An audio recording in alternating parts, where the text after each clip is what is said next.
వర్గశత్రువులు అంటుంటారు సాధారణంగా. కొన్ని మనం ఇంతకుముందు కూడా చాలాసార్లు మాట్లాడుకున్నాం. ఈ వర్గశత్రుత్వం అన్నటువంటి కాన్సెప్ట్ ఇప్పుడు దేశాల మధ్యన వర్గశత్రుత్వం తయారవుతుంది.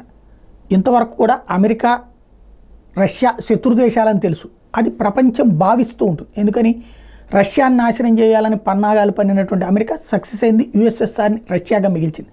అదే సమయంలో అమెరికాని నాశనం చేయాలనుకున్న రష్యా తను దెబ్బతింది.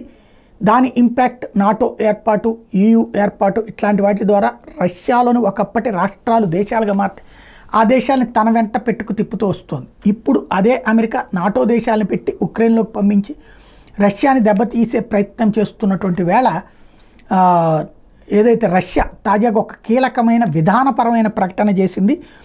Russia has officially declared the United states an enemy for the first time in history. శత్రు దేశంగా ప్రకటించింది. అంటే ఆ శత్రు దేశం అని ఎప్పుడైనా ఒకటి అధికారికంగా ప్రకటించారంటే వాళ్ళ వ్యాపారాలు ఇక్కడ సాగవు, వాళ్ళ దగ్గరికి రానిరు, వాళ్ళ విషయంలో ఎప్పుడు కూడా పాలసీస్ నెగిటివ్గానే ఉంటాయి.